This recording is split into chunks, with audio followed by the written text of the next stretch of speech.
खुद सर अपनी इस संग्रह के बारे में बताएं कि उन्होंने वो किस तरह से देखते हैं, क्योंकि मैंने पहली कहानी जब पढ़ी थी तो मैं रुक गया था।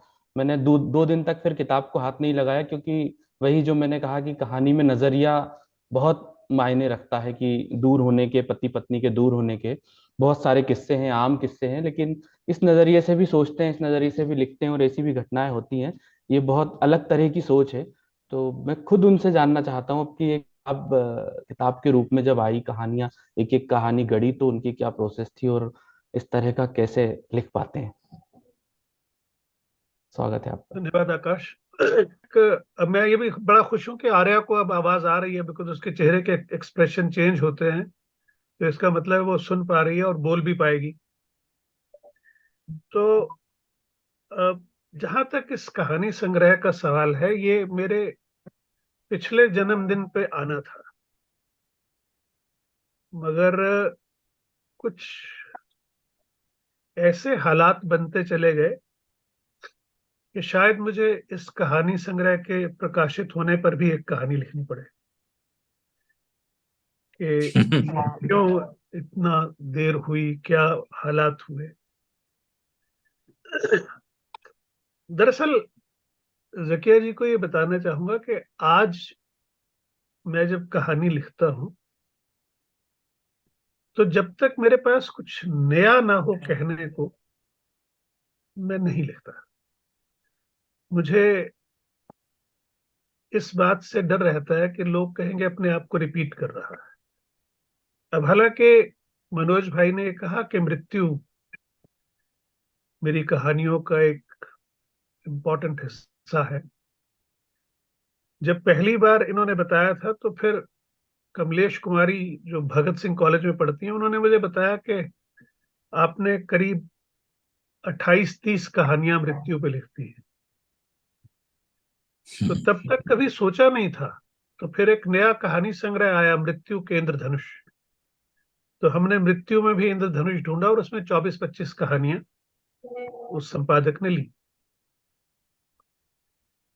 दरअसल आप जब कोरोना में रह रहे हो और अकेले रह रहे हो, और आपको बहुत भयानक किस्म का कोरोना हो जाए, जिसमें लोग धड़ाधड़ मर रहे हो, और 2 वैक्सीन लेने के बाद हो जाए,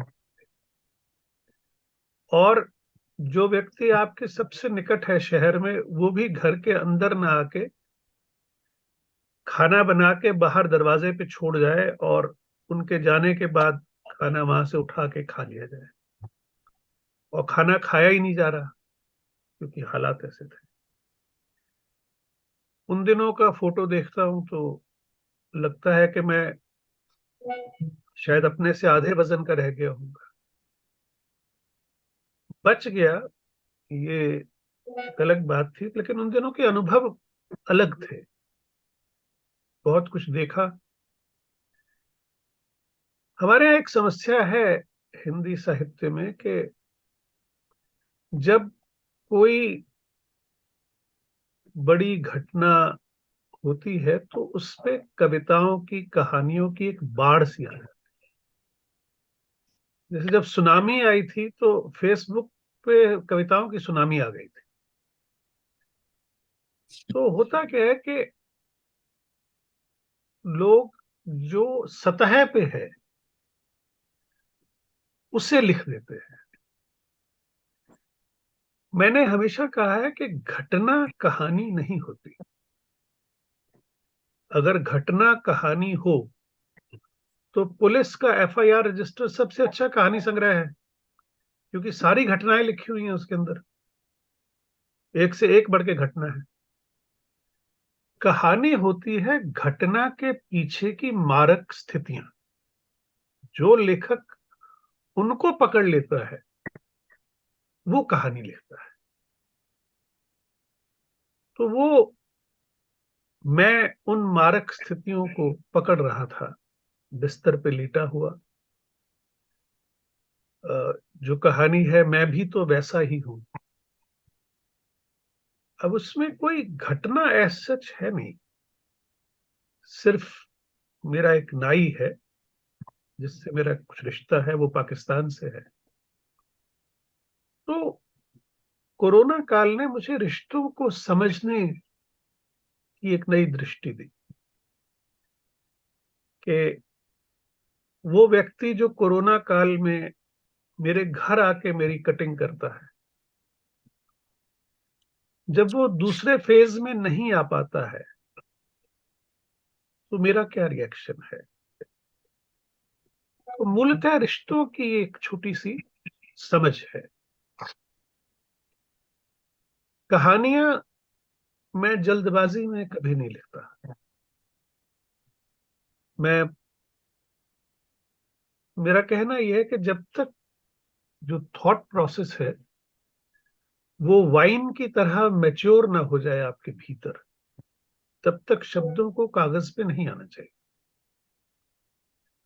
और कहानी लिखने के बाद भी काफी समय लेता हूं उसे फाइनल करने में।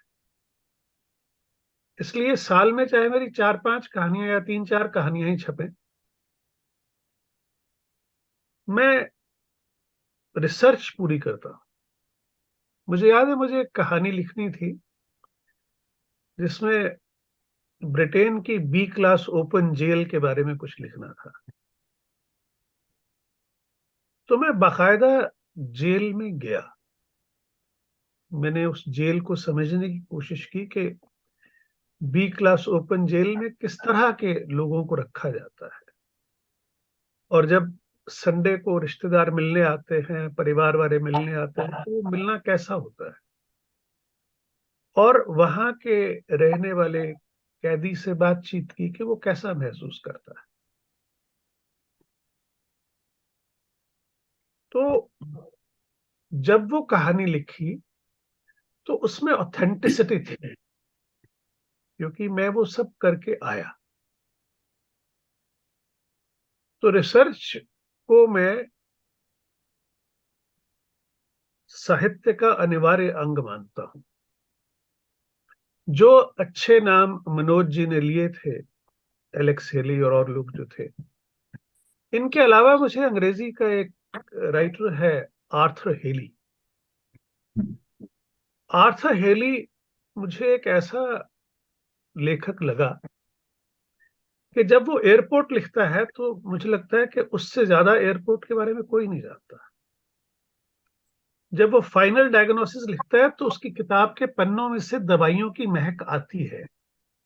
आपको फील होता है कि हॉस्पिटल में ये ही हो सकता है। जब वो होटल लिखता है तो इतना माइन्यूट है कि वेटर्स में आपस में इस बात को लेके स्पर्धा है कि रेस्टोरेंट का कौन सा टेबल वो सर्व करे, कौन से टेबल पे ज्यादा टिप मिलेगा। अंधेरे कोने टेबल में लवर्स आके बैठ जाते हैं, 2-2 3-3 घंटे बैठे रहते हैं। खुले टेबल पे रोशनी है, वहां लोग आते हैं, बैठते हैं, खाते हैं, टिप देते हैं, चले जाते हैं। इतनी माइन्यूट स्टडी करता है।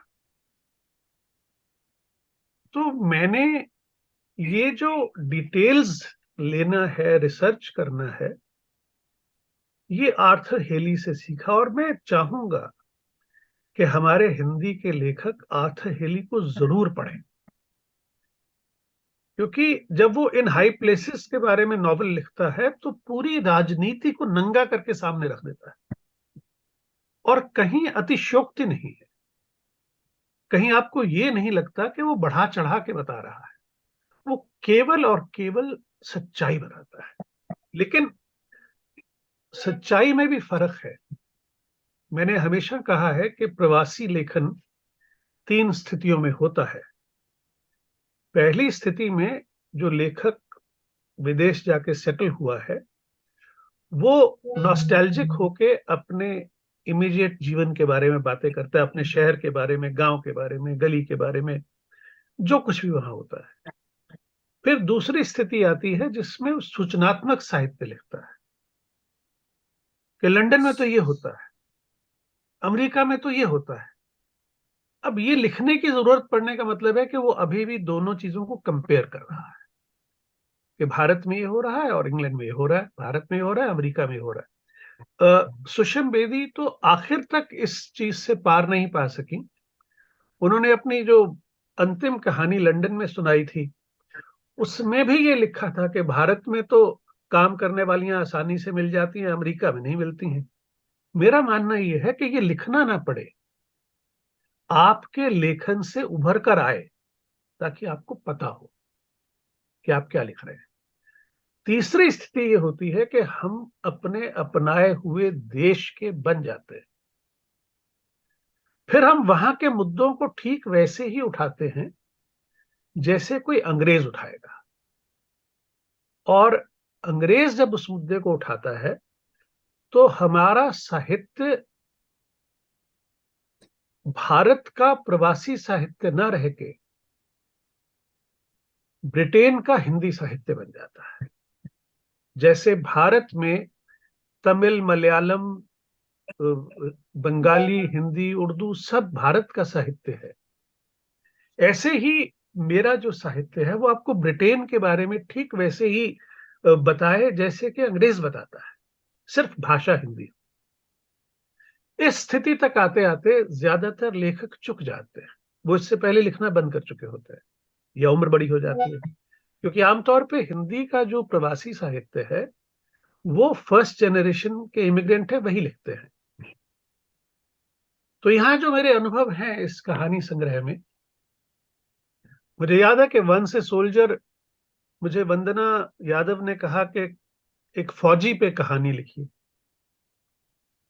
अब मुझे फौज के बारे में ज्यादा पता नहीं था, मगर जब तक मैंने जान नहीं लिया कुछ बातों को फौज के बारे में, और एक ऐसी कहानी बुनी जिसमें फौज केवल पृष्ठभूमि रहे, उसे फ्रंट में नहीं लाना है।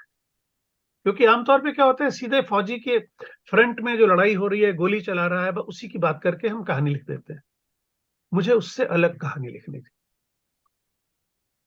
तो ये जो सोच है, ये जैसे जैसे आप लिखते जाते हैं वैसे ही पुख्तापन आता जाता है। और क्योंकि मुझे मेरे समीक्षक, आलोचक राह दिखाते रहते हैं, तो मैं उनको गंभीरता से लेता हूं। मैं कभी भी किसी की आलोचना का बुरा नहीं मानता। मुझे लगता है कि अगर मुझे कहा गया है तो मुझे इंट्रोस्पेक्शन जरूर करनी चाहिए कि क्या इस चीज में सुधार हो सकता है। और ये मैंने हमेशा किया है, अब भी कर रहा हूं। और मैं अपने युवा कहानीकारों से, युवा साहित्यकारों से बहुत कुछ सीखता हूं। मैं कभी ये नहीं कहता कि ये लोग कच्चे हैं या इनका लेखन अभी कमजोर है। मैं कहता हूं नहीं, हर पीढ़ी का अपना लेखन है। हमें आज प्रसाद या प्रेमचंद की तरह नहीं लिखना है, लेकिन हम जो लिखें उसमें दृष्टि उनके जैसी होनी चाहिए। जैसे उन्होंने अपने समाज को पकड़ा, वैसे हम अपने समाज को पकड़े।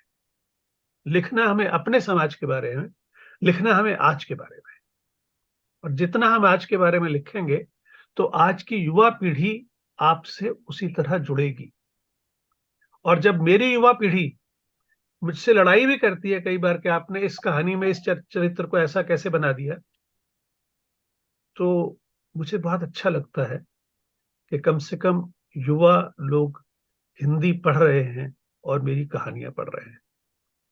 तो मैं पंकज को, शहरयार को और आकाश को धन्यवाद देता हूं कि उन्होंने मुझे मौका दिया कि अपनी बातें लोगों के साथ साझा कर सकूं।